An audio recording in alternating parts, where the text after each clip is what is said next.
Teomnilogia, el origen del mal en el mundo, por Salvador Freixedo.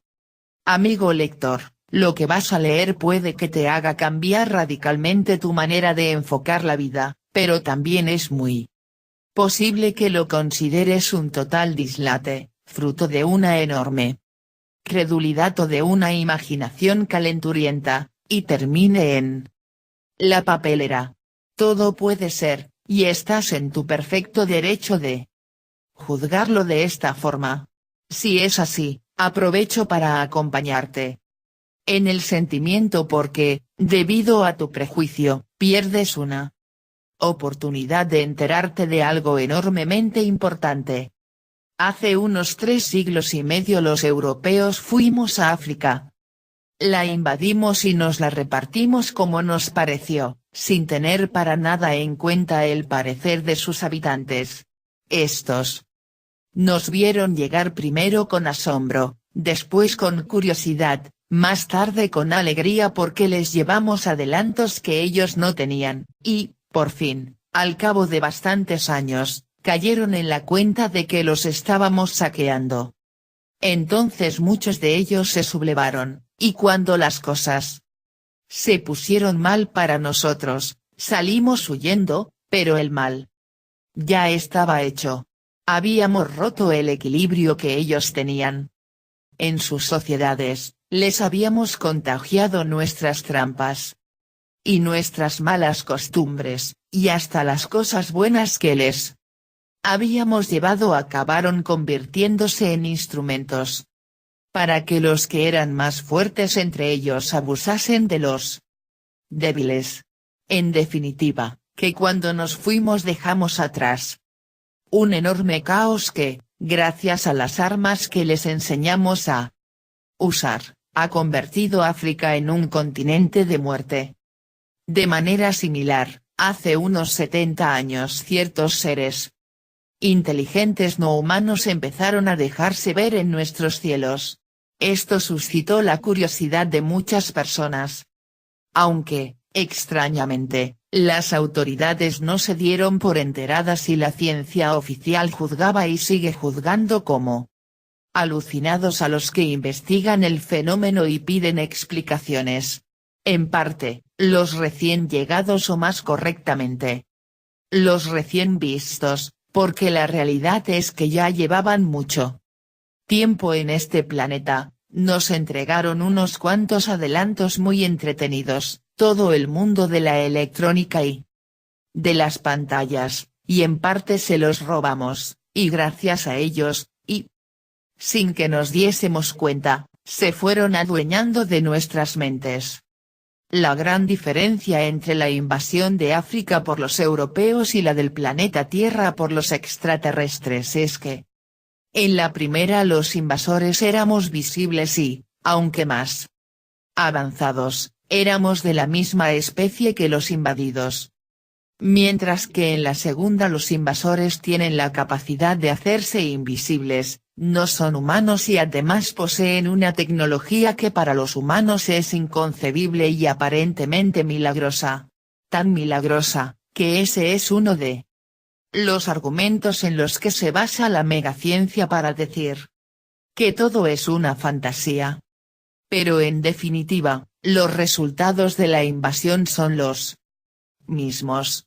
Como la invasión de estos seres extrahumanos no es cosa reciente sino que data de muchos milenios, y como, al igual que en África, los invasores no vienen precisamente buscando nuestro bien sino lo que a ellos les interesa.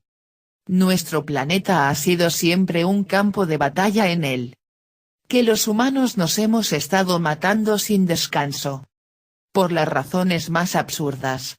Pero en los últimos tiempos, cuando nuestros visitantes han comenzado a manifestarse y a actuar de una manera más directa, hemos entrado en una actividad frenética y suicida como fruto de la influencia que estos seres han ejercido sobre nuestras mentes durante muchos años.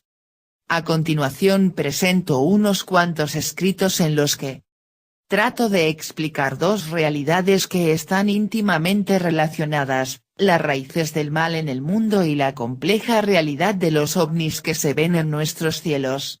El fenómeno OVNI lo analizo no de una manera superficial, como hasta ahora lo habíamos venido haciendo, sino yendo hasta sus raíces y sus últimas consecuencias, aunque sé que a muchos les parecerá que he sido víctima de una intoxicación de fanatismo platillero o religioso. En mis no escasos escritos he dado bastantes señales de no ser ningún fanático religioso. Más bien todo lo contrario, aunque ahora al fin de mi vida haya descubierto el fondo de verdad que hay en todas las mitologías religiosas.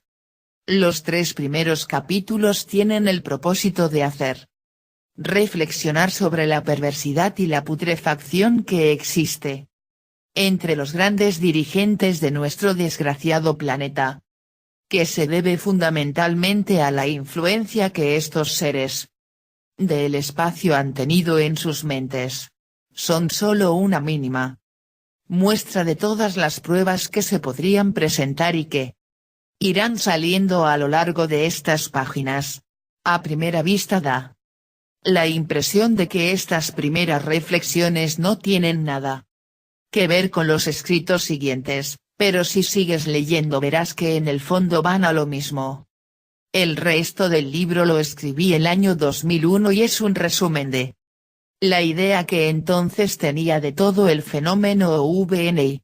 Desde entonces no ha cambiado mucho, aunque algo sí, pues uno ha ido sabiendo más cosas, profundizando más y teniendo más experiencias, y en la actualidad la ovnilogía profunda ha traspasado los parámetros en los que se mueven tanto la ciencia como la lógica humana, y adentrarse en el estudio del fenómeno extraterrestre es entrar por el resbaladizo y perturbador mundo de lo paranormal y de lo mitológico.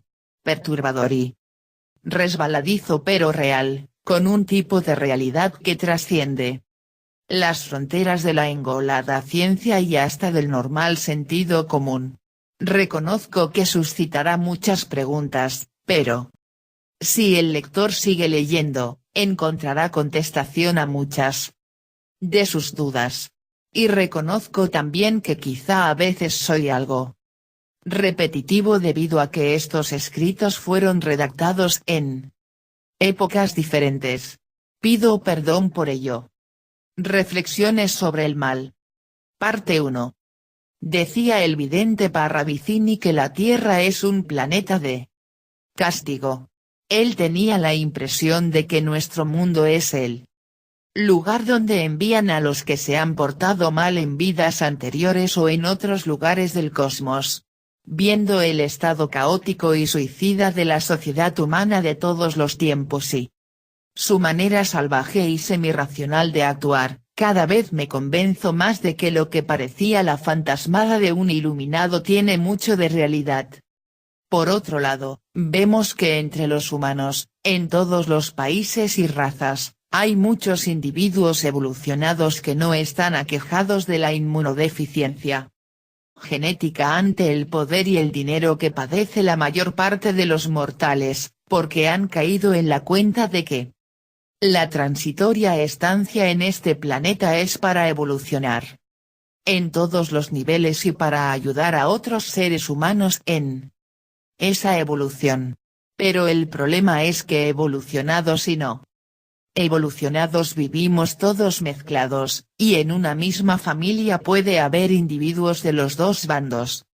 Otra cosa desgraciada es que los evolucionados suelen ser más pacíficos y dedicarse con preferencia a cumplir responsablemente sus tareas y obligaciones sin interferir en las vidas de los demás, mientras que los no evolucionados son más audaces y suelen causar problemas en la convivencia con sus semejantes.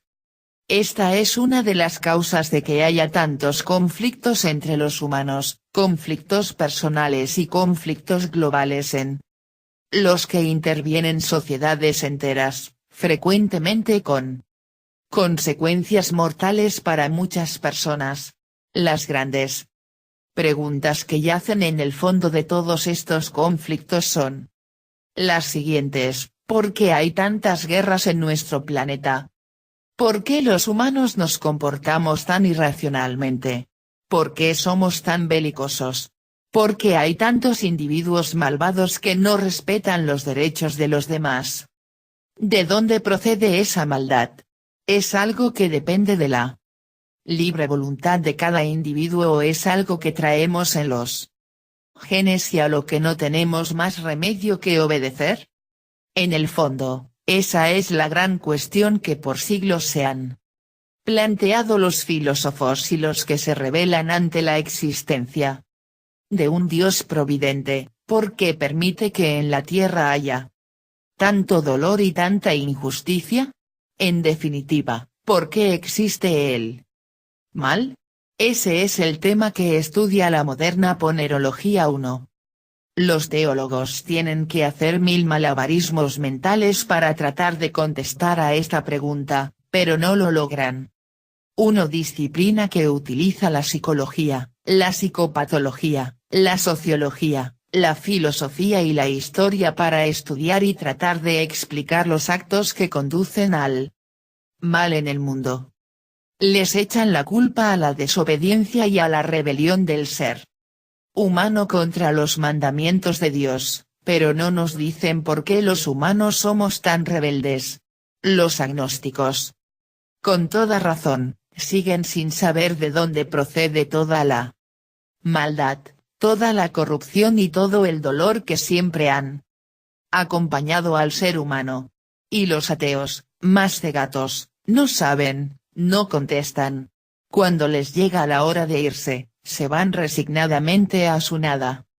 Y aquí es donde nuestra manera de pensar se aparta radicalmente de las insatisfactorias explicaciones que hasta ahora nos habían dado tanto los filósofos y teólogos del pasado como los científicos de nuestros días que están queriendo explicarlo todo con mecanismos cerebrales. Resulta que las sinapsis neuronales son las que tienen la culpa de todo, porque a fin de cuentas el alma es un conglomerado de neuronas, tal como nos dice Eduardo Punset en su libro. El alma está en el cerebro, y allí es donde se cocinan toda la bondad y la maldad.